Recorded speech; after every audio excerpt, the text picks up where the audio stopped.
O Iluminuras de hoje vai resgatar um dos momentos mais importantes e sangrentos da ditadura militar no Brasil, a Guerrilha do Araguaia.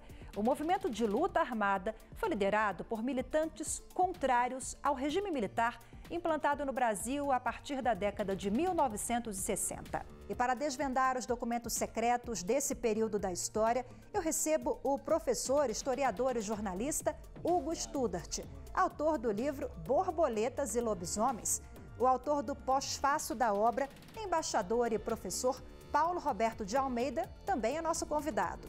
Mas antes do bate-papo, você vai conferir um breve histórico da Guerrilha do Araguaia. A luta armada ocorreu entre as décadas de 60 e 70, na fronteira entre os estados do Pará, Maranhão e Goiás. O movimento foi liderado por militantes que tentavam derrubar o regime ditatorial e promover uma revolução comunista no Brasil. A guerrilha foi dizimada pelos militares, mas deixou marcas de violência, mortes de guerrilheiros e militares. E o bate-papo começa com Hugo Studart, que é historiador, professor e lançou agora há pouco tempo Borboletas e Lobisomens, que é resultado de uma tese de doutorado. É um livro histórico, né, Hugo? Ele foi fundamentado numa tese de doutorado em História pela Universidade de Brasília sobre as vidas, os sonhos e as mortes dos guerrilheiros do Araguaia. Mas para transformá-lo em livro, eu tive que virar de ponta cabeça. Tinha 998 notas de rodapé. Eu só depois que estava pronta que eu fui contar. Eu deveria ter feito mais 2 para chegar a 1000. Mas eu tirei quase tudo e reescrevi com uma narrativa mais literária, mas continua sendo um livro de história com fontes rígidas, segredos que incomodam aos dois lados da luta, que tanto os militares quanto o Partido Comunista gostariam de manter ocultos. O livro está incomodando muito os dois lados. Tem dias que foi lançado e já tem muita polêmica. Embaixador e professor Paulo Roberto de Almeida contribuiu muito também com essa obra, inclusive é autor do pós-fácio do livro, né? Exato. O Hugo me mostrou a tese defendida na UNB, que eu achei uma tese absolutamente inédita para os padrões historiográficos, mas ele queria transformar em livro. Eu falei, olha, para que o livro tenha sucesso junto ao público, vamos liberá-lo de todas essas chatices acadêmicas, né? Autores famosos, juristas ou defensores dos direitos humanos. Transformar numa obra de referência sobre a história real de homens, mulheres que lutaram por seus ideais, que morreram num combate insano, e a obra reflete exatamente essa trajetória humana e política, né? Eu busco humanizar, contar a história de seres humanos. O que eles sonhavam, quais os ideais, o que levou aquele punhado de jovens, de homens e mulheres, a maior parte estudantes universitários, alguns estudantes secundaristas, a abandonar o conforto da cidade e a se embrenhar em algum lugar das selvas amazônicas, com todas as dificuldades, arriscando a própria vida. Então eu busco narrar, em primeiro lugar, qual era o cotidiano na selva, a relação com os camponeses e, por fim, eu busco reconstituir a morte de cada um deles. Agora, Hugo, justamente você traz nesse livro as histórias de cada um, histórias de barbárie também, né? Fala para mim um pouquinho dessas histórias. Eu abro o livro já com uma decapitação de um guerrilheiro, o Arildo Valadão, do Espírito Santo, que foi abatido por um tiro e serraram o pescoço dele com um facão cego enquanto ele ainda estava vivo. Eu abro com a cena de barbárie, foi quando os militares fizeram a opção pela barbárie. Tem um capítulo Beijo da Morte. É um dos pontos mais polêmicos do livro, no qual é narrado na primeira pessoa do singular por um militar na reserva, um sargento, que foi encarregado de interrogar e depois executar a guerrilheira Áurea Elisa Valadão. Ela chegou toda estropiada, passou uma semana em interrogatório. Foi só conversa amena, porque já não tinham o que contar. Já não tinham mais tinham poucos guerrilheiros. E teve um momento que houve a ordem de executá-la. E o interrogador já estava envolvido emocionalmente com ela. E ele narra que a chamou, pediu para ela se ele poderia dar um beijo nela.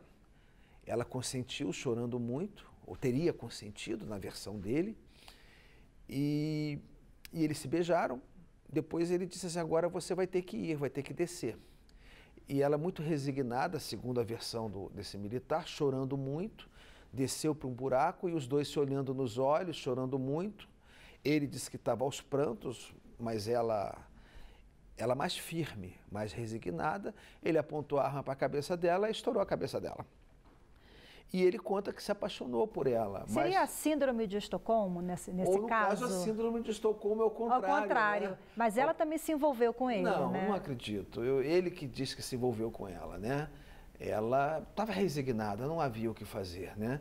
Essa cena já virou uma polêmica, porque uma ex-guerrilheira disse que eu fui cúmplice de um estupro, que esse beijo foi um estupro, e eu, ao narrar esse beijo, humanizei os militares. Ora, é verdade, o livro inteiro busca humanizar os seres humanos, humaniza cada um dos guerrilheiros, humaniza os camponeses com suas vontades, com seus desejos, com seus medos, e nessa cena especificamente houve um militar foi humanizado. Doutor Paulo, o senhor acredita que justamente por humanizar essas histórias, daí algumas críticas em relação ao livro? Porque é incômodo, né?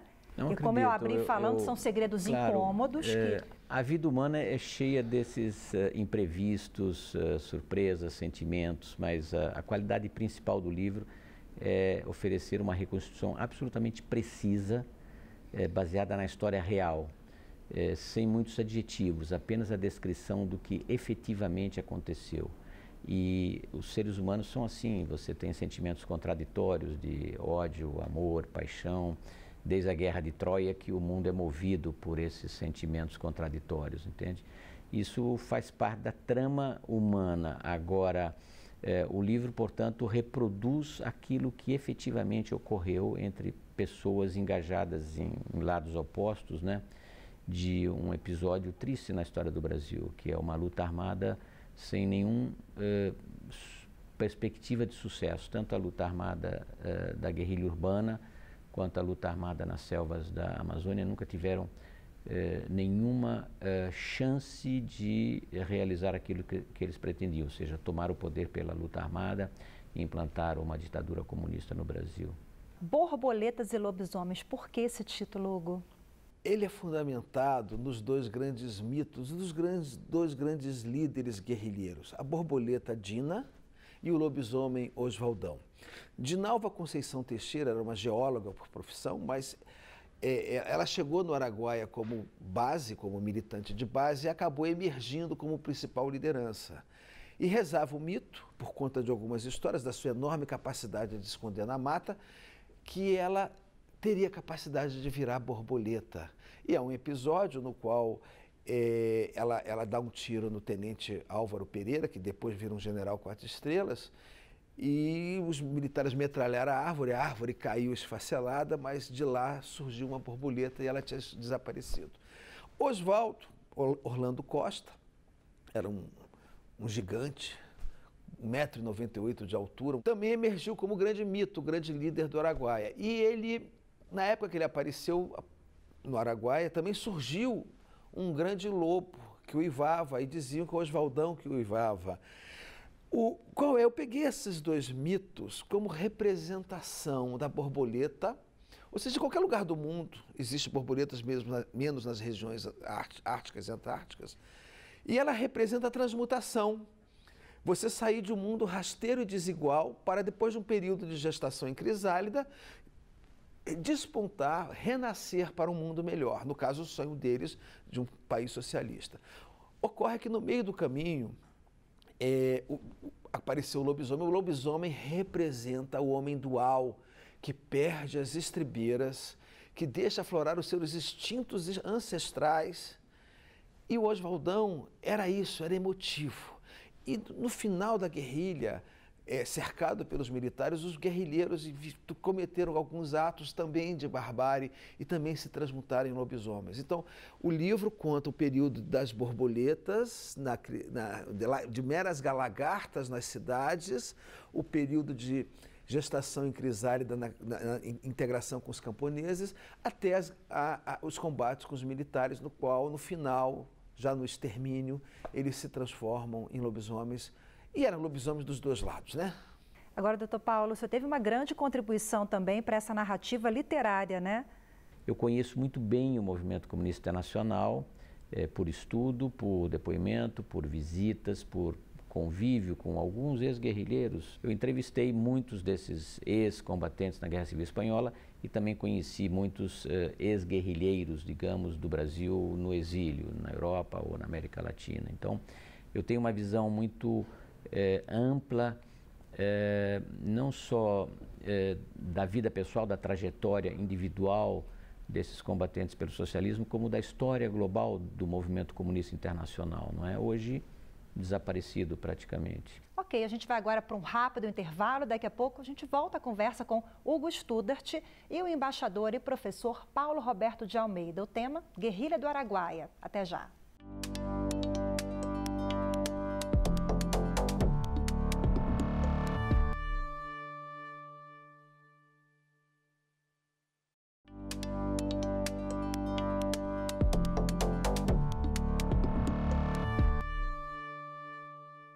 O Iluminuras já está de volta com o professor, historiador, escritor, jornalista também, Hugo Studart, e o embaixador e professor Paulo Roberto de Almeida. Tema, Guerrilha do Araguaia. Hugo é autor do Borboletas e Lobisomens e também A Lei da Selva, né? Um complementa o outro, Hugo. Deixa eu pegar aqui o primeiro, que é A Lei da Selva.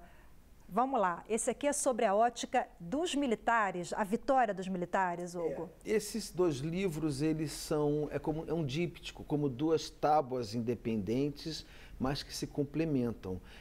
Você não precisa, é bom ler os dois, né? No primeiro, que é produto da minha dissertação de mestrado, eu conto com quais foram as estratégias dos militares para vencer os guerrilheiros. Esse livro foi muito concorrido na época, esteve entre os mais vendidos. Ele foi agraciado no Prêmio Herzog de Direitos Humanos, foi finalista do Jabuti, voto de aplauso na Câmara e no Senado. E a meu grande orgulho foi descobrir recentemente, quando eu preparava Borboletas e Lobisomens, que ele foi adquirido como referência por 22 universidades estrangeiras, como Harvard, Yale, Stanford, Notre Dame, Cambridge, o Instituto de Altos Estudos Políticos de Paris. Já Borboletas e Lobisomens... Deixa eu pegar aqui, Borboletas e Lobisomens. Que, como eu disse, Rafaela, no início, é produto da minha tese de doutorado. Foi lançado agora no mês de julho. Isso, né? No final de julho. Na segunda edição. E ele começou bem. Já...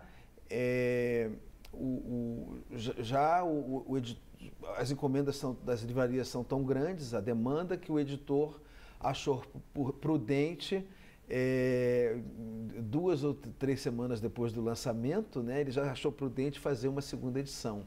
Agora me conta, qual a diferença entre A Lei da Selva e Borboletas e Lobisomens, né? Qual a novidade aí? São livros completamente diferentes. No primeiro, eu relato a estratégia sob o ponto de vista dos militares, de como venceram a guerrilha. É um livro que incomodou muito os militares. O segundo, eu relato a vida, os sonhos e as mortes dos guerrilheiros do Araguaia, sob o ponto de vista deles, ou seja, como é que eles foram derrotados. Curiosamente, o primeiro, sobre os militares, agradou os comunistas e desagradou os militares. Aqui desagradou os comunistas. Aqui está desagradando os comunistas. E os militares, há um anexo, por exemplo, um apêndice, que eu coloco o nome de todos os oficiais e o que fizeram. Uma coisa inédita que todo mundo dos direitos humanos procura. É claro que é desconfortável para eles. Sim, é desconfortável extremamente para os militares. Eu dou os nomes de todos os comandantes militares em cada episódio. O que ninguém fez e, curiosamente, está desagradando mais os comunistas do que os militares. Agora, vamos ampliar um pouquinho o assunto, doutor Paulo, e falar sobre outras guerrilhas, né? Só tem artigos sobre isso também, acho que o próprio documento enviado, os textos enviados a Hugo, o senhor falou também um pouquinho sobre essa pesquisa relacionada a outras? Eu falei para o Hugo, sobretudo, do movimento comunista internacional e como é que ele se dividiu no Brasil entre tendência pró-soviética, tendência maoísta e da responsabilidade política do Partido Comunista do Brasil, a tendência maoísta de mandar esses jovens às selvas. Mas a minha visão é mais ampla porque durante a ditadura militar eu saí do Brasil, convivi com alguns velhos comunistas em Praga, capital da República, da então República Tchecoslovaca, de pessoas que haviam combatido na Guerra Civil Espanhola. E fiz uma primeira história, acho que inédita na historiografia brasileira, do levantamento de todos os combatentes brasileiros na Guerra Civil Espanhola, seja pelo Exército Republicano Espanhol, seja pelas Brigadas Internacionais, não é? Saiu publicado, inclusive, com outro nome durante a ditadura militar. E depois disso eu continuei aprofundando meu conhecimento do movimento comunista internacional. Não publiquei nenhum livro a respeito, mas fiz alguns depoimentos pessoais sobre essa trajetória da luta armada, final dos anos 60, início dos anos 60, que representou uma tragédia, tanto no plano político quanto no plano humano. Ela ainda não está sanada. Nós temos, ou tivemos até 2016 no poder, ex-guerrilheiros ou ex-comunistas derrotados pelos militares, seja em 64, seja nos anos 70, vários colegas deles assassinados pelas Forças Armadas, torturados, levados à prisão ou ao exílio. É uma história dramática, sem dúvida nenhuma, mas que a gente precisa superar. E a gente pode superar isso contando toda a verdade, que é o que o Hugo fez agora, relatando absolutamente os fatos como eles ocorreram. Agora, por isso que é importante para idealizar o futuro, conhecer o presente, fazer esse estudo sobre o passado, com certeza, né, Hugo? O William Faulkner diz que o passado nunca está morto, nem sei se existe passado. Já o Benjamin, o filósofo, diz que a estrada que nos leva ao futuro é a mesma que nos trouxe do passado.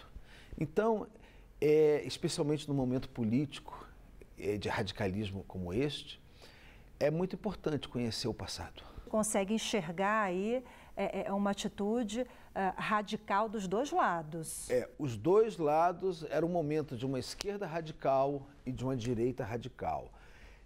Hoje nós tentamos julgar o outrora com os valores do agora. Mas isso está errado. Você tem que compreender o outrora, o passado, com aqueles valores radicais recíprocos dos dois lados. Tanto que o saldo do fratricídio foram cerca de 350 mortos pelos militares e cerca de 120 mortos pelos guerrilheiros.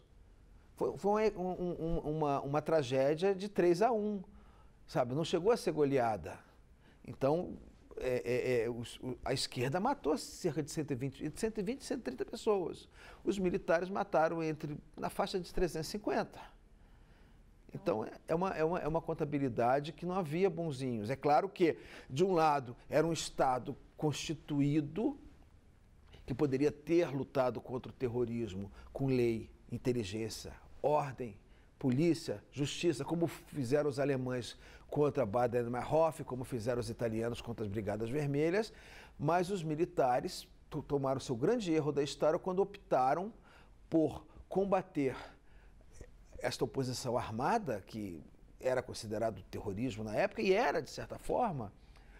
O Araguaia não era terrorismo, mas a guerrilha urbana era. Resolveram usar as velhas técnicas do Esquadrão da Morte da polícia do Getúlio, que torturava. Então, eles em vez de manterem inteligência e ordem, inteligência e justiça, investigação, julgarem, como fizeram italianos e alemães, eles partiram terrorismo contra terrorismo. Desde 2013 para cá, a gente enxerga um Brasil dividido e atualmente, diante do cenário político, econômico, alguns jovens, há um grupo da sociedade que vem pedindo o retorno dos militares no poder. Como é que o senhor enxerga isso?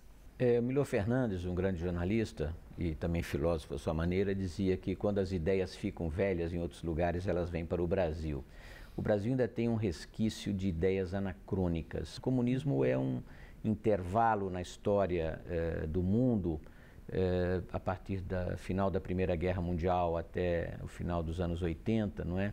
Que ocupou muito a geopolítica, as estratégias defensivas das democracias de mercado ocidentais e mobilizou milhares de idealistas em todo o mundo. Ele teve grandes marcos, a Revolução Bolchevique em 17, a vitória do exército camponês do Mao Tse-tung em 1949, a Revolução Cubana em 1959 e alguns outros episódios em outros países, não é? No Brasil, ela teve uma trajetória irregular, que parte da intentona comunista de 1935, a tentativa de chegar ao poder por vias legais em 64, com o João Goulart, e depois o golpe militar e a oposição armada. A oposição armada foi um episódio curto, mas extremamente violento, e os personagens ainda estão vivos, ou seja, tanto opositores quanto representantes das oposições armadas estão vivos, e até alguns ocuparam o pouco poder. Tempo, né, no poder. E existe essa tentativa de se vingar dos militares que os derrotaram. Por outro lado, existem também saudosistas do regime militar, aquele conceito da ordem, de um governo severo, aparentemente impoluto, que nunca foi o caso. Então, essas lembranças das pessoas, tanto dos saudosistas do regime militar quanto dos seus opositores, os derrotados, ainda pesam na conduta política de alguns dirigentes. É uma pena que o Brasil esteja dividido ainda entre um desejo de estabilização política, de ordem, de justiça, de processo de desenvolvimento e crescimento, e tentativas canhestras, não é, de retomar episódios do passado. E a divisão do país se faz muito hoje pela existência ainda de partidos que pretendem reproduzir experimentos fracassados em outros países, como é o comunismo ou o socialismo ou regimes estatizantes. Nós vemos a tragédia hoje da Venezuela ou da Nicarágua, que viraram autocracias, que na verdade levaram à falência econômica dos países, à censura à imprensa, à repressão dos dissidentes políticos.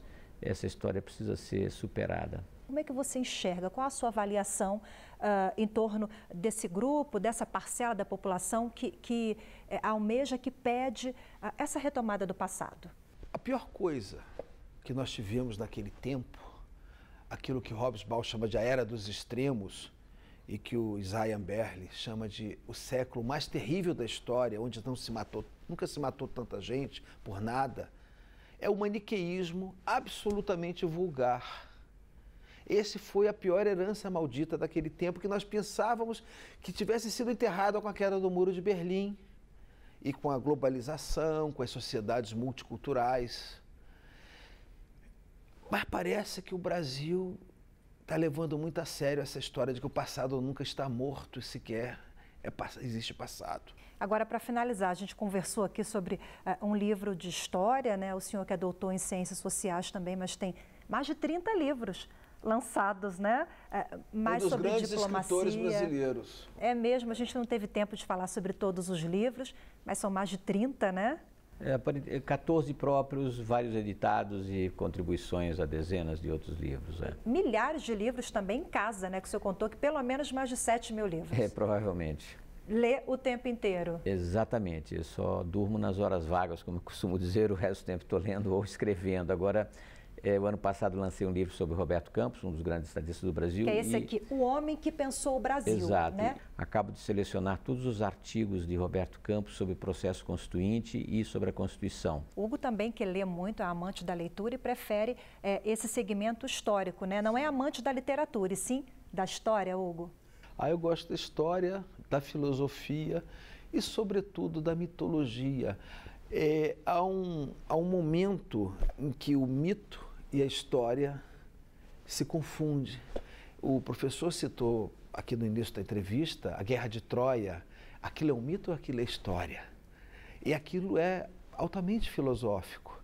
Você só consegue pensar a história conforme ensinou Heródoto, o pai da história, você só consegue escrevê-la se for dentro de uma análise filosófica. Então eu gosto dessas três áreas, eu não sei qual delas é a mais importante, a depender. Tanto que eu coloquei borboletas e lobisomens como título, que são dois mitos. O mito da borboleta e o mito do lobisomem, são duas alegorias, são duas representações filosóficas. Realmente trouxe a mitologia também na guerrilha, né? Sim, são duas representações também filosóficas, né? Duas alegorias filosóficas, a da borboleta e do lobisomem, do homem dual e da transmutação do mundo melhor. Embaixador e professor Paulo Roberto de Almeida, muito obrigada mais uma vez pela participação conosco. Hugo Studart, escritor, professor, historiador, jornalista, né, Hugo? Mais uma vez eu agradeço muito a sua participação. Somos nós que agradecemos, Rafaela Vivas. Obrigada, até a próxima, viu? Até a próxima. E o programa Iluminuras de hoje chega ao fim. Se você quiser rever esta ou outras edições, é só clicar em youtube.com/TV Justiça Oficial. Obrigada pela sua companhia e até o próximo programa.